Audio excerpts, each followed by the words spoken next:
ආයිබෝන් හැමෝටම. ඉතින් ඔන්න අදත් මම ඔයාලට අලුත් වීඩියෝ එකක් අරගෙන ආවා. ඉතින් ඇත්තටම මම අද කරන්න යන්නේ පොඩි වම්බටු වගේ තමයි දාන්න යන්නේ. ඉතින් මෙන්න මේ විදියට තියෙන තැනක් මම සකස් කරගන්න තමයි මෙතන ලෑස්ති වෙන්නේ දැන් මේ විදියට.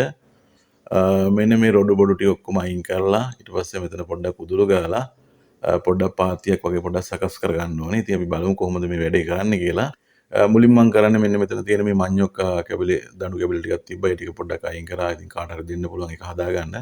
හොඳ දඬු ටිකක්. ඊට පස්සේ මෙතන තියෙන මේ තව පොඩි රොඩු කෑලි ටිකක් තියෙනවා මේ විදිහට. ඒ ටිකත් ඔහොම අයින් කරලා දානවා මම. ගල් අනම්මනම් ඔක්කොම මේ විදිහට ඉවත් කරනවා. ඔක්කොම ටික දැන් ඉවත් කළා. උදුරු ගන්න මේ විදිහට පටන් ගන්නවා.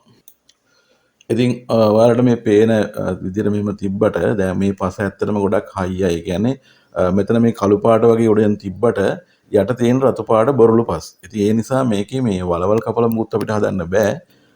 ඒකට හේතුව තමයි මේක අලුතෙන් අපි ඩෝසර් කරලා හදාගත්ත ඉඩමක්.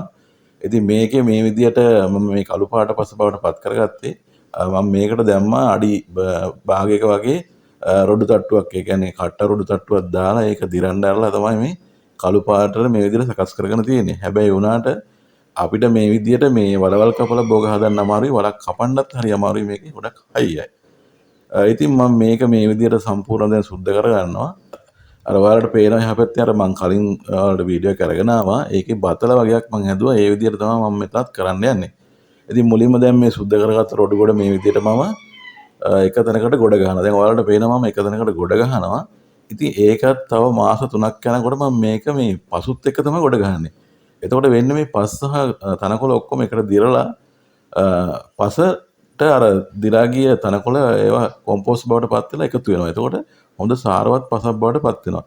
ඉතින් අපිට මාස 3කට පස්සේ ඒක නැවත අර ගල් ටික ඉවත් කරලා ගත්තාම හොඳට මේ අපිට භාවිතා කරන්න පුළුවන් බදුන් මාධ්‍යයක් හැටියට.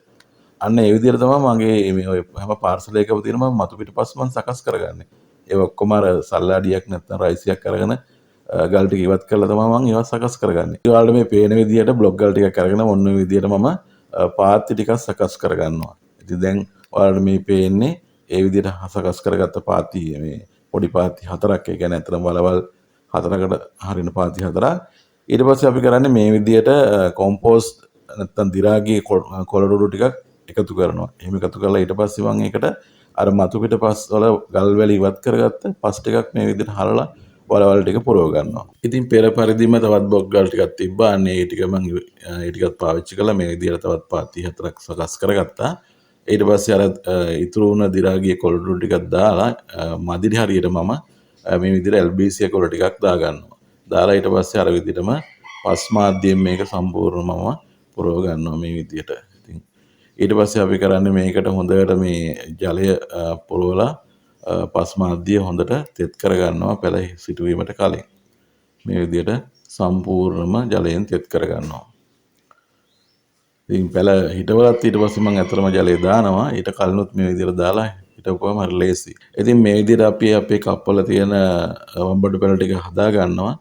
ඉතින් මෙහෙම හදලත් ඊට පස්සේ අපි මේවට පස්සේ වතුර දාන්න ඕන. නැත්නම් අර මොකද පැල ටික හරියට පැලේට වතුර වැටුන්නේ නැහනේ. අපි පාත්තියට තමයි වතුර දැම්මේ. මොකද පැලේ හදලා තිබ්බේ වෙනම මාධ්‍යයක නිසා ඒ මාධ්‍යයත් එක්ක තමයි මේක හදන්නේ. ඒ නිසා අපි වෙනම පස්සේ ජලය මේකට දාන්න ඕනේ. ඉතින් ওই විදිහට අපි ඔක්කොම එන හදා ගන්නවා මෙහෙම. ඉතින් මේක හදලා සතියක් වගේ ගියාන් පස්සේ අපිට පුළුවන් මේකට පෝර එකතු කරන්න. එතකන් අපි පෝර දාන්න යන්නේ නැහැ. සතියක් හෝ දෙකක් ගියන් පස්සේ තමයි අපි පෝර දාන්නේ. ඉතින් මුලින්ම කරන්නේ අපි මේ විදිහට පැල ටික හදා ගන්නවා. ඉතින් මට ඇත්තටම පැල ගන්න පුළුවන් උනේ වලවල් 6කට. පැල වලවල් දෙකකට මදි වෙනවා. ඉතින් ඒකට මම කරන්නේ මංගාව තියෙනවා අර කටු සහිත එලබටු එක.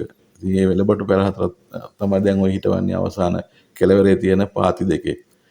ඇත්තම මංගාව එලබටු වගාවක් තියෙනවා. ඒ කියන්නේ වලවල් 10ක වගේ හදලා තියෙනවා.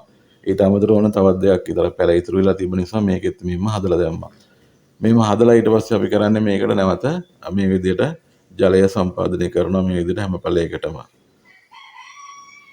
ඊට පස්සේ අපිට දැන් මම මේක හවස් වෙලාවක හදපු නිසා මේ පැල ටික වහන්න අවශ්‍ය නැහැ. ඉතින් උදේ වෙනකොට අවුව වැඩි වුණොත් අපි කරන්න ඕනේ මේකට අපිට පුළුවන් ගහක අතු කැවිලි ටිකක් වුණා හරි මේකට ගහලා පොඩ්ඩක් ආවරණයක් දා ගන්න.